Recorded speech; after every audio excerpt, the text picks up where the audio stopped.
नाज़रीन, आप देख रहे हैं रेड लाइन इस्लामाबाद स्टूडियो से लाइव। आज की बड़ी खबरों का हम अहाता करेंगे और उससे पाकिस्तान के लिए लेसन्स क्या हैं। डोनाल्ड ट्रंप की तरफ से दो किस्म के बयान आए हैं। एक बयान में वो ये कह रहा है कि ईरान के अंदर अब कुछ निशाना लगाने को रह नहीं गया।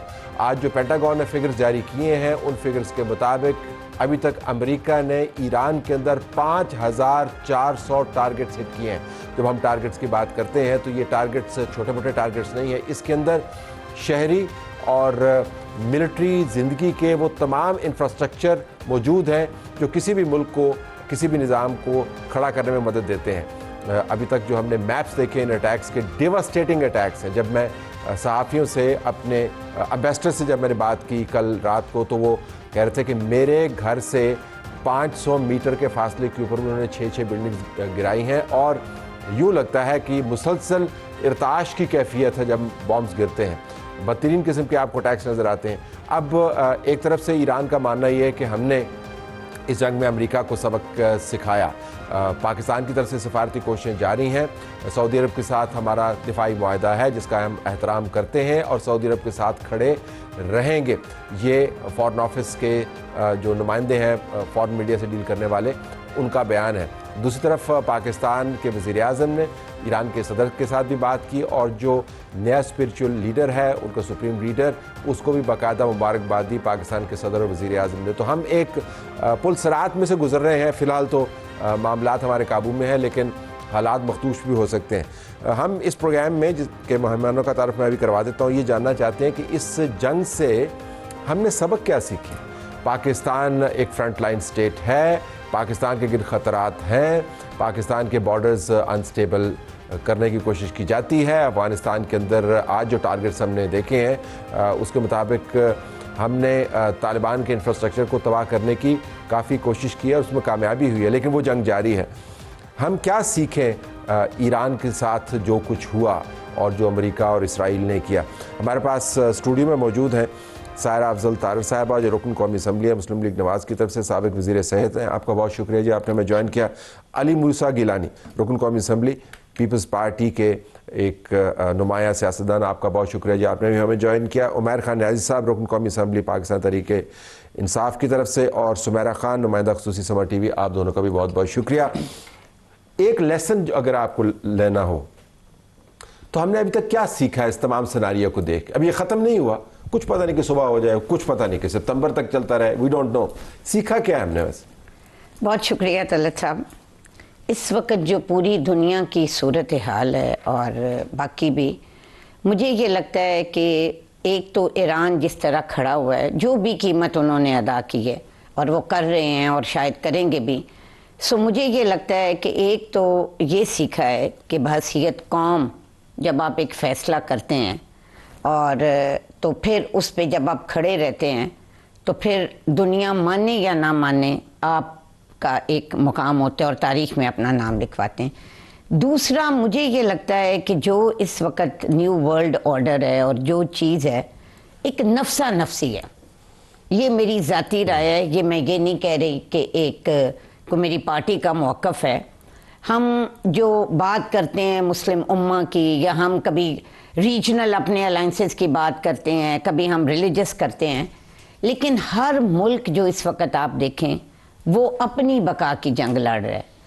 मतलब कोई चीज़ आपको एक लार्जर इंटरेस्ट जो होता है वो नज़र नहीं आ रही, जिसके जो चीज़ है ना, वो नज़र नहीं आता। मतलब हमें ये है कि ऑब्वियसली हाँ, हम पे इतराज़ भी हो रहा है बहुत हुकूमत में होने की वजह से, लेकिन मुझे ये लगता है कि इस वक्त हमारी हुकूमत भी और रियासत जो है वो पाकिस्तान का सोच रही है। सो जो भी फैसले हैं, जो भी स्टेटमेंट्स हैं, तो सारा सब पाकिस्तान का ही सोचना है ना। जी, यही तो मैं कह रही हूँ। जापान का तो नहीं सोचना, पाकिस्तान की हुकूमत है। मैं यही आपसे कह रही हूँ कि जो पाकिस्तान के प्रिजर्व वो हम एग्जैक्टली, और वो आपको कल भी गुजराने की। सो जो मुझे इस वक्त पूरी दुनिया में जो सबक आया है ना, वो ये है कि आप अपने आप का दिफा करें। और जिस वक्त कोई इस तरह का वक्त आता है तो मुझे ये लगता है कि ठीक है, डिप्लोमेटिकली चीज़ें होती हैं, बेहतरी भी होती है, हर कोई अपना अपना करता है।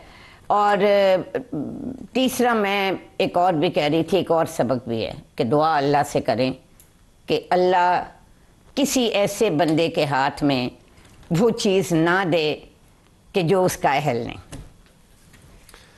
ये तो बड़ी सारा जी ने दो धारीदार तलवार तीन धारी किसी पर भी चल सकती है। मैं ये समझता हूँ कि इससे हमें ये सबक मिला है कि माइट इज़ राइट, और हमें बहैसियत कौम और लीडर्स नहीं, हम एक इस कौम को हमें यूनाइट करना की अशद ज़रूरत है, क्योंकि मैं समझता हूँ कि पाकिस्तान कभी भी हदफ बन सकता है किसी का।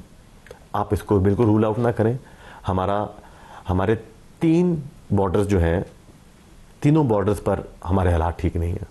ईरान के साथ भी ठीक नहीं है क्योंकि वहाँ पर तो जंग जारी है, अफ़गानिस्तान के साथ तो जंग हो रही है, इंडिया पे हमारी छोटी मोटी मुसलसल एक लड़ाई चल रही है, पानी वाला बॉर्डर है वो भी मुतहरक है, वो तो है ही है।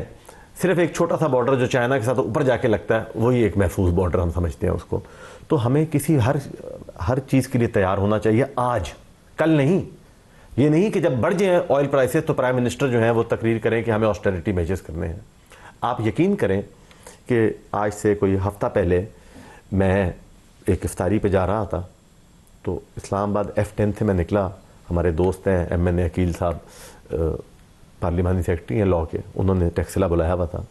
मैंने एक गाड़ी देखी, एक गाड़ी, और वो प्राइवेट गाड़ी थी, उसके साथ कुछ सरकारी गाड़ियाँ थी पुलिस की, कुछ 6 उसके साथ अपने प्राइवेट डाले थे। मैंने दिल में सोचा कि अगर इसको किसी ने मारना होगा तो ये डाले कुछ नहीं कर सकेंगे, इसको क्या ज़रूरत है। फिर मुझे कोई कहता है कि अपनी जेब से खर्च कर रहा है, और भाई तू अपनी जेब से खर्च कर रहा है, पेट्रोल तो वही है जिसको हमने बचाना है। आपको इस हद तक मेजर्स लेने चाहिए कि वहीं पे नाका लोगे, भाई तेरे कौन सा इतनी जिंदगी मौत का खतरा है तो तुम ना निकलो घर से।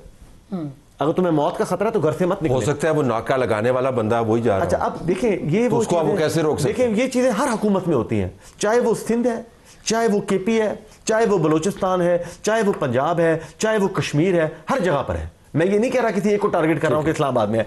तो हमें इतने हंगामी हमें जो शाह खर्चियाँ हैं और जो शाही खर्चियाँ, इनको ख़त्म करना होगा। हमें एक इंच को रिसोर्स को अपने को प्रिजर्व करना होगा, क्योंकि हमें किसी भी वक्त, देखिए टाइम्स हैव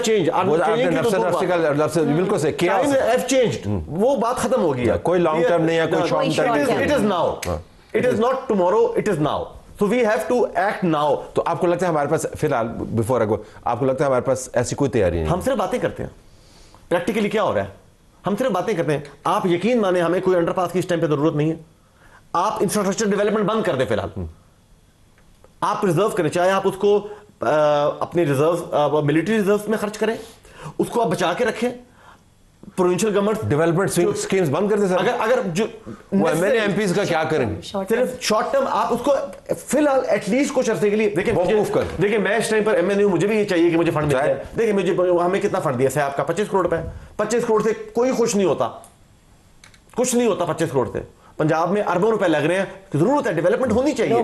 देखिए आप देखिए डेवलपमेंट 25 करोड़ से सारा जी आपको पता नहीं, वो कह रहे हैं पंजाब से कुछ, पंजाब तो कुछ मिल रहा है, तुम बताओ पंजाब तो कुछ मिल रहा है, तो और बात है। हमें लोगों को बताना है ना, हमने लोगों को आदत डाल दी है कि वो इसी चीजों पे खुश रहे जो असल जब वक्त आ जाएगा। लेकिन अभी आप आर्गुमेंट कर रहे हैं कि हमें अभी ये नहीं करना, फिलहाल के लिए नहीं कर लें। पढ़ रहे पैसे को लेके नहीं जा रहा, चोरी नहीं कर रहा। इसको वापस आए जी के, तो उमर साहब हमें अभी क्या करना है? हमने सबक क्या सीखा है? अंदरूनी यूनिटी का भी सुन लिया, कियोस है, सेल्फ प्रिजर्वेशन भी है, हमें क्या करना चाहिए? देखिए चैलेंजेस तो आपको आइडेंटिफाई हो गए। रिलीजियस एक्सट्रीमिज़म देखें आपके इस्तेमाल हो रहा है ख़िलाफ़, इस्लामोफोबिया एट प्ले है, आपको वो नज़र आ गया। जब वो नज़र आ गया, देखें ख़तरात कोई इस रीजन से जाने वाले नहीं। अमेरिका ने जिस इम्प्यूनिटी से बॉम्बिंग की है वो निकल भी जाता है, उसकी हत्तुल विसाक कोशिश होगी, इसराइल की कोशिश होगी कि गल्फ़ रीजन ये लड़ाई जंग की कैफियत में चला जाए। अब देखें ईरानी कौम रेजिलियंस तो शो कर रही है, मगर रेजिलियंस के पीछे और कुछ भी तो है ना। वो क्या है कि मेड इन ईरान, बात है मेड इन पाकिस्तान किधर है? हम क्या चीज़ खुद बना रहे हैं? हमारी खुद मुख्तारी तो उसी दिन कॉम्प्रोमाइज़ होती है जब दाल से लेके हर चीज़ हमने बाहर से लेनी है। हम हर चीज़ अपने एग्री प्रोडक्ट, $8 बिलियन की तो हमारी सिर्फ एग्री की इंपोर्ट है। तो हम किस तरह से अपना दिफा करेंगे? आज ये चलें ऑस्टेरिटी मेजर्स भी ले लें, कर लें, हम खुद क्या बना रहे हैं? अगर खुदा न खास्ता ऐसा वक्त आ जाए, दुनिया मुंजमद हो जाए, मसाइल होएँ, आपको चीज़ों की प्रोक्योरमेंट नहीं हो रही, आप खुद से कैसे करेंगे? आप अपने किसान को आज इस्तेसाल से बाहर कैसे निकालेंगे? देखिए वीट इंपोर्ट से कहानी शुरू हुई, उस वक्त से किसान को मारना शुरू किया। आज आलू की किन्नों की फसल से लेके किसान नीचे से नीचे चला गया। आज जितना आप ऑस्टेरिटी कर रहे हैं, फंड डाइवर्ट करें, किसान को खड़ा करें। मूसा भाई बात बिल्कुल ठीक किया। देखें, रोड्स की नहीं ज़रूरत, ठीक है, 25 करोड़ से क्या है, 25 किलोमीटर रोड भी नहीं बनेगी। फिर आप भी कहते हैं रोड भी नहीं नहीं, अभी रोड की जरूरत नहीं। अभी आप देखें अपनी फूड, देखें आप लोग तस्वीरें बना के डालते हैं। एक डिफेंस की आपकी सिक्योरिटी नीड आपकी एक अल्लाह ने एक पूरी कराई हुई है ना। आपने जंग लड़ी, आपको पता है, आपके पास मिसाइल हैं, सारा कुछ है, मगर क्या आपकी फूड सिक्योरिटी आपके हाथ में है? Food security, energy security. अच्छा, माजरत के साथ न्याजी साहब, इन सारी चीज़ों के लिए तो आपको कहते हैं बैठें। मतलब ये जितनी बातें आप कर रहे हैं, ये मुल्क की ज़रूरत है ना।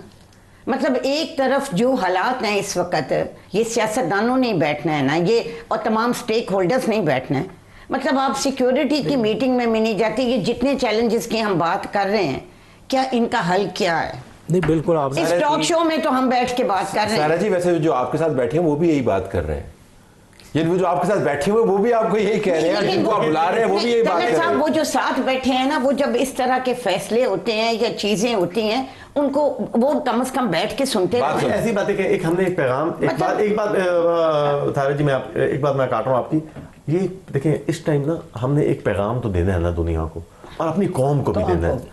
हम कौम इतनी डिवाइडेड है। इनका कहने का मतलब यह है कि अगर सिक्योरिटी ब्रीफिंग में पीटीआई के नुमाइंदे बैठे होते और ये सारे तो सवाल जो आप यहाँ पे हमसे लेकिन इसका दूसरा हाल भी ये हो सकता था कि एक प्राइम मिनिस्टर साहब को इन कैमरा सेशन कॉल कर लेना चाहिए था वहां पर। अगर पार्लियामेंट का अगर ये वहां पर वॉकआउट कर जाते तो वो और बात है। मैं वैसे सिनिकल एलिमेंट बीच में ऐड कर दूं, अगर जब मैं खुद ही आर्गुमेंट करता रहूं। अच्छा, अटेंड कर लेते तो क्या हो जाना था? नहीं, ये जो सवाल हमसे कर रहे हैं उनको बताते हैं। प्रॉब्लम ये है कि इनको ये प्रॉब्लम है। अब प्रॉब्लम मैं बताता हूं, ना उससे आपके वसाइल बढ़ने थे, ना उससे क्या हौसला तो बढ़ता। वसाइलों से जंग कम लड़ी जाती है, हौसलों से ज्यादा लड़ी जाती है। तो हौसला बढ़ता कि आपके साथ बैठ के हौसला नहीं, आप सोचें ये जो सारी चीजें ऑप्टिक्स तो ऑप्टिक्स जंग लड़ते और करते। इट्स नॉट ओनली ऑप्टिक्स, ये काइनेटिक है, ये एक्शन भी होने एक्चुअल थे, ये सारा कुछ मिलके होना था। हमने हमारे सामने प्रेसिडेंट्स हैं, आप इंडिया की देख लें। पता है, मुझे कई दफा लगता है कि कुछ चीजें इंडिया की ऑपोजिशन बड़ी लताड़ती है उनको। आपने राहुल गांधी के बयान नहीं देखे? उसने तो ऐसी इंडिया की बात नहीं, हाँ। मैं सॉरी ईरान का कहना था। मेरा सिर्फ कहने का मतलब है 100 दफा लताड़ें, लेकिन ये जितनी बातें हम कर रहे हैं ना, अगर इन पे कंसेंसस ईरान ने आज जो उनके पुलिस चीफ ने बयान जारी किया वो भी आपने देखा। उसमें उसने कहा कि जो भी बंदा हमारे खिलाफ एहतजाज करेगा वो दुश्मन मुतसव्वर होगा, दुश्मन की तरह ट्रीट होगा।